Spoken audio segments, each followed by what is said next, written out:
language and fuzzy language. How would you explain that? Unclear language, fuzzy language, really doesn't give the child any idea of what you want from them. It can be really confusing. Something like stop being silly. What does it mean? It could mean stop picking your nose, stop hitting your sister, stop jumping on the furniture. The child really doesn't know what it means, and it can mean different things different day depending on how mum's feeling or dad's feeling. So by using I language with things like, you know, I want you to come here, or I need you to get ready for bed, or I need you to do your homework, or I would really love you to put your shoes away, then that kind of gives the child really kind of an understanding of what you want from them. And we often are kind of almost giving options when there isn't options. Something like, can you come here please? No.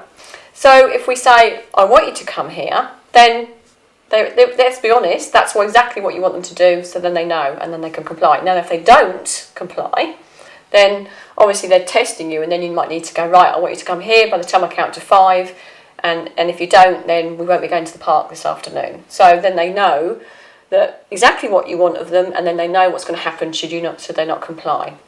So it's much more sort of clear, honest and open. And we can also use I language when we're talking about our feelings. Because when we say things like, you make me angry, and you never do this, and you do this, and you should do this, all that kind of stuff, then we're very, again, attacking. And the child can often get, no, I don't, and well, you do this, and we can get into this argument so easily.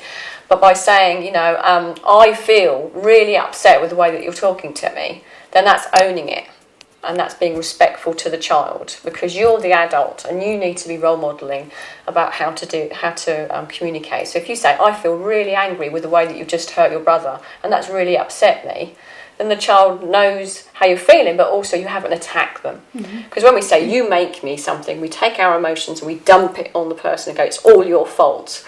And of course they can often get defensive, or they can get quite sort of, it can damage their self-esteem. So by owning how we feel, then we're being respectful. And by being clear in our language, by saying what we want them to do, rather than the 50 things we didn't want them to do, or being fuzzy language like stop being silly, then we really, really help our child, because to work with us, because they generally want our positive regard. They want us to be happy with what they're doing. So basically then, we would be expected to get better cooperation from them by using that language, and better behaviour ultimately, because they know what's expected, and they know then it's up to them to make a choice whether they want to comply or they don't, and then that makes it better all round, because we're clear, they're clear, and then it's their choice.